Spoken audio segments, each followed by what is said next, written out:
settlements and system of record stuff. The point is, you don't have to have trust anymore. It's trustless. I mean, the way you do banking today, you trust a third party called the bank. Not the smartest thing in the world to do, I know some places, but the fact is we trust banks and credit card companies and all that to enable us to trade and do things. Because the database of your bank account, what percent of your money do you think the bank actually has in real money? About 6%. Depending where, 6%. Actually in Thailand, I think it's a lot higher. Their banks are, after they got burned in the 1997-98 crash, they actually have much higher capital, but it's like 6 or 7%. So the bank doesn't have it all in cash. They lend it out and do stuff. So think about this for a minute. You log into online banking, you go to K-Bank, plug in your ATM card. It says, oh, I have 37 million baht. Well, it's just a database entry. They say that you have a claim on that, but the point is, it's just a database entry in their database. So similarly with Bitcoin and blockchain-based tokens, you have an address, and it's a big database that is distributed. That's why it's called distributed ledger. It's distributed and it's sitting on a whole bunch of computers around the world. So therefore you can't cheat. And when you send some Bitcoin, it talks about things called confirmations. That just means enough computers have verified that this is valid before your Bitcoin gets released. So just a little bit of background. So just think of it as a fancy database that's distributed instead of in some central place. Okay, so I was talking about not being anonymous. See right here, it says there's the transactions, how much was sent, which pool, who sent it. But here I can put in an address. Address, block hash, transaction, any of these things, and it'll spit back what's the status. So if I send Bitcoin to somebody, or I send any cryptocurrency, it doesn't matter, there's a similar explorer for other kinds of cryptocurrency. I'll get the current status, where it is, confirmed, unconfirmed, what other transaction. So you can see what's going on. So it shows you the last transaction, how much money, and this is a site called blockchain.info. That's also a place where you can get your own Bitcoin wallet, and it's your wallet. It's a website you access, but they don't keep passwords, they don't have access to anything, but it enables you to get your own wallet to hold your own Bitcoin. But it's all publicly visible. So what's cryptocurrency? This definition, digital currency created through mathematical engineering algorithms. It's designed to be open, anonymous, secure, fast is debatable, we can talk about that, but definitely bypasses traditional financial structures. But it's quite interesting. Right? You have an ex-banker talking about the benefits of blockchain. Banks and investment banks and trading houses and all that, by implementing blockchain technology, are going to save hundreds of billions of dollars of cost. So it's kind of like a threat to the banks, but the underlying core technology is actually of huge benefit to the banks. And the key is the blockchain is a public ledger that is not mutable. It's not changeable. The only way things could get a little messy is if somebody controlled more than 51% of all of the capacity. Then there is the possibility that there could be some bad actors, but that hasn't happened and it's highly unlikely to happen, but there is one small possibility.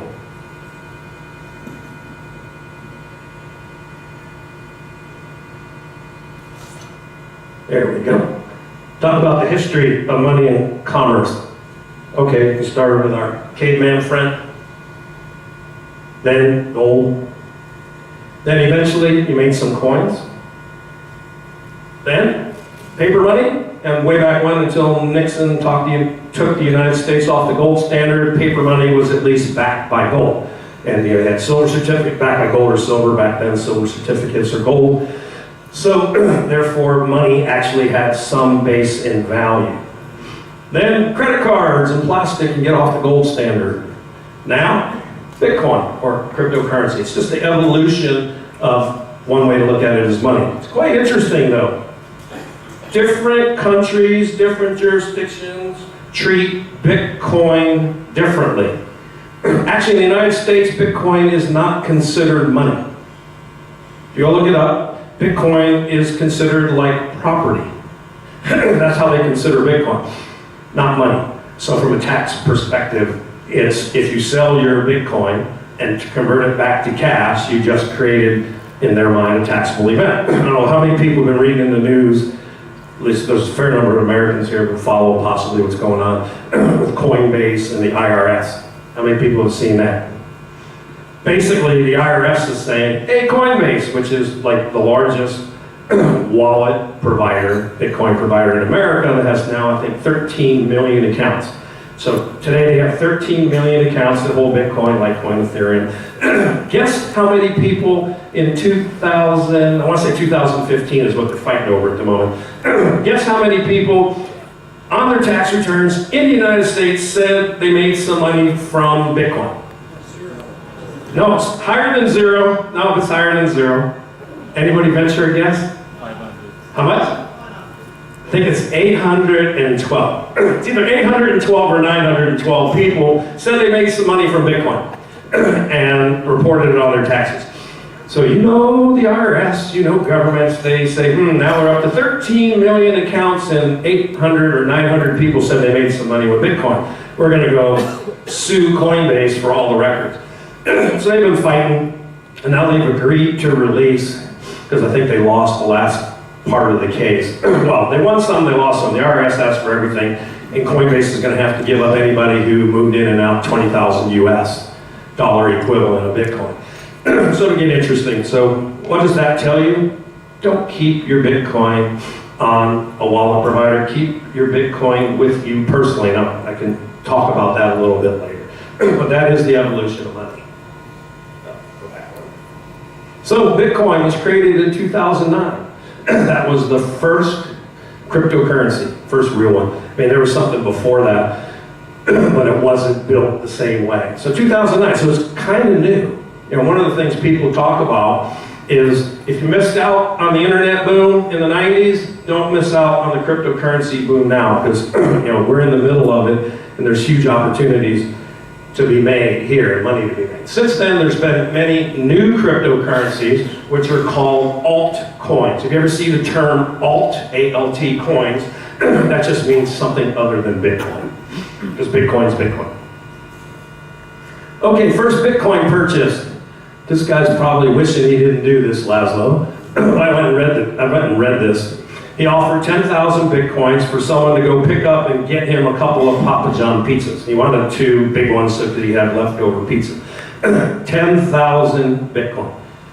At $11,000. What's that in US dollars? It sounds like 11 million bucks for 2 pizzas, huh? Well, but that was the early days when it was worth, a penny or less than a penny. And that's how it is with a lot of coins that are out there, these altcoins. Oh, we could be the next Bitcoin, just buy in at this cheap price.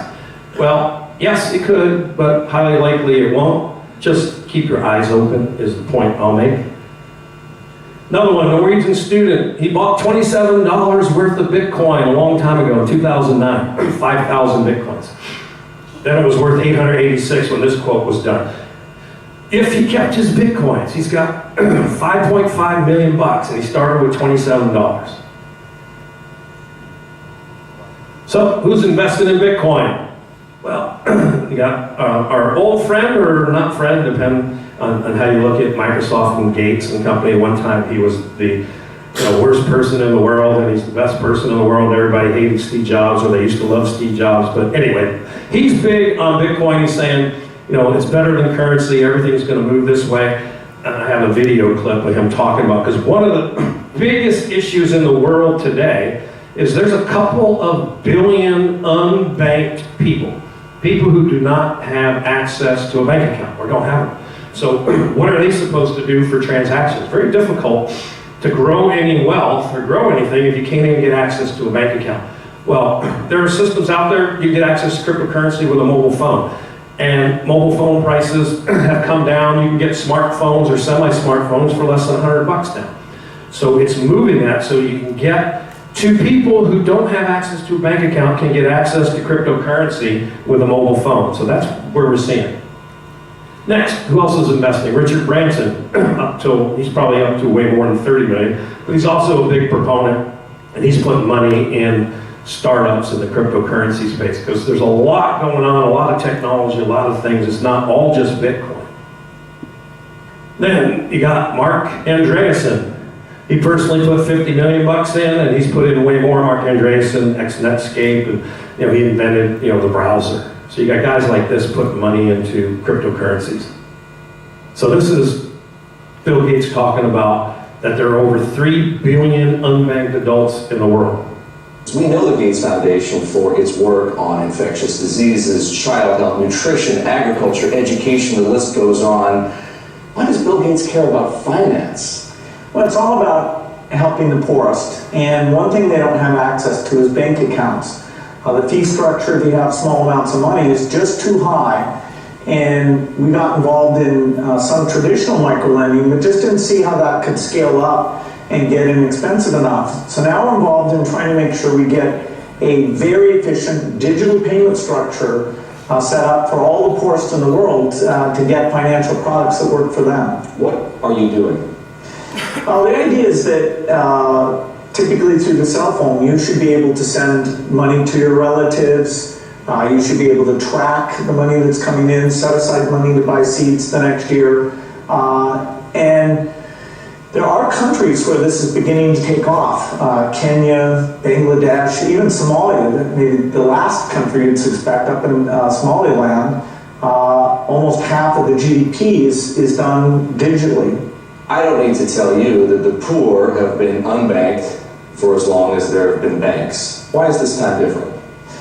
Well, it's really the digital revolution. The poorest have bought cows, stored gold, put currency under their mattress, but they are getting cell phones, and the cell phone capability of identifying who's using the cell phone, letting you look at your spending patterns, that's going to be common sense. People are going to have help and lots of innovative products competing on top of this digital currency platform. And actually, that is 100% true, because in Africa, there's a mobile payments platform that I'm familiar with called M-Pesa, where people store money on their phones. And they can buy things, and that becomes effectively their bank account.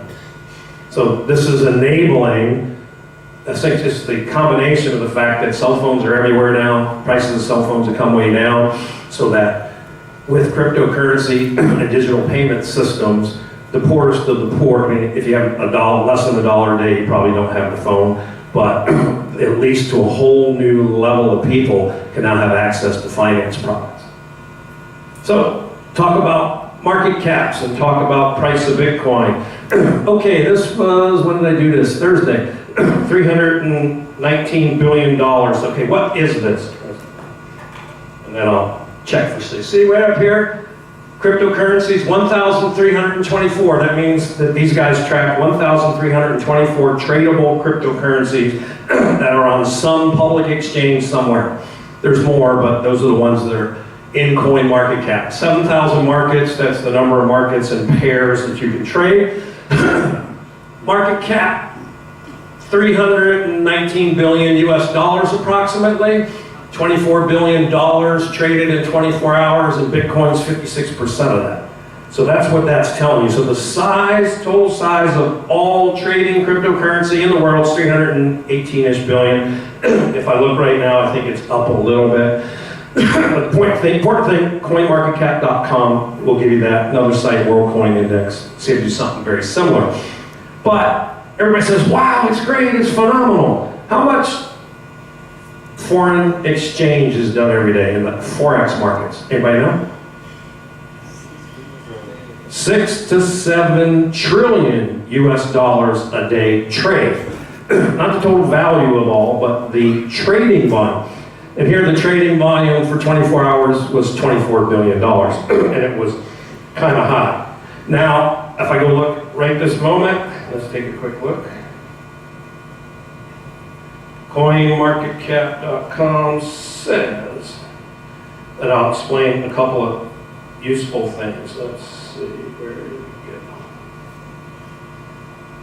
On CoinMarketCap.com right now, I'll explain how this is calculated. That is this number right here. That is the weighted dollar average cost of a Bitcoin.